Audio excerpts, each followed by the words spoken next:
Tell you a real quick story. Back when I was in college, I was getting close to finishing my bachelor's degree back in the late 70s. And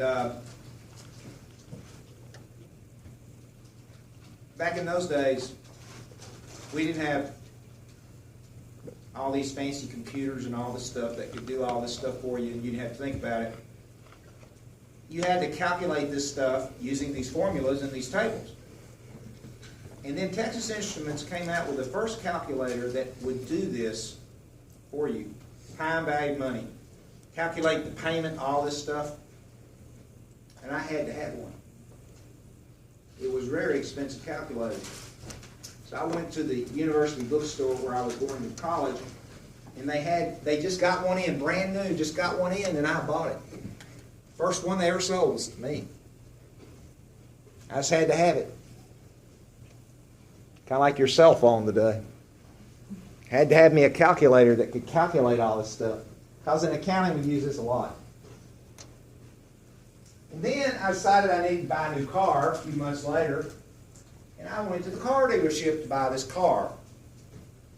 And this is back in the days when I had to make monthly payments on cars, so I was having to negotiate the deal and the payment. So I picked out the car, and the guy was saying, well, let me tell you about your payment. I said, I don't want to know about my payment. I want to know how much money I'm borrowing on this car. Let me tell you about your payment. I don't want to know about that. So finally, we agreed on a price, and I knew how much money I was going to pay, but I wasn't real sure I was going to buy this car yet. He says, well, we'll need to figure your payment on this loan, on your loan. I'll go back and talk to the finance manager about it. I said, you don't need to, I can handle it. Whipped out this calculator, punched in these buttons, boom, I had the payment, and I thought the guy was going to pass out. He said, how'd you do that? That can't be right, that can't be right. That's fine, go talk to your finance manager. And they both came out. One of them was still kind of white, and the other one came out and said, how'd you know how to do that? I said, I'm smart. And I said, I don't want this car anymore. I'm leaving. Wait a minute. Let's talk about this. I never in my life made a better deal on a car than I did that day. They wanted to give me the darn thing almost. What's the moral of the story? And it's a true story. Moral of the story is, folks, knowledge is power. Knowledge is power. Let me put it to you this way. What I'm teaching you here is just a touch of the kind of stuff you need to know if you're going to be a knowledgeable business person. But how many of you like the idea of being at the mercy of a bank?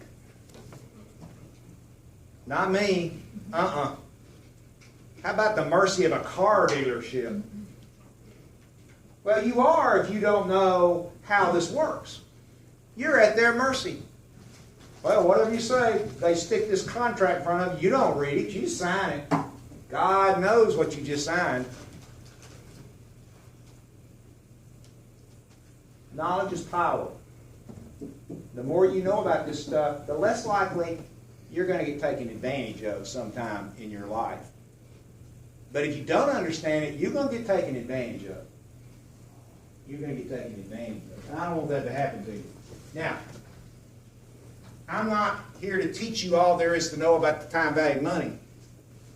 But I strongly suggest that as you go through school, especially if you go on to a four-year institution, that you make sure you learn this concept. And if you're going to be in business, you will, because it's a big deal in business. It's a very big deal. If you're an accounting major, it's a really big deal.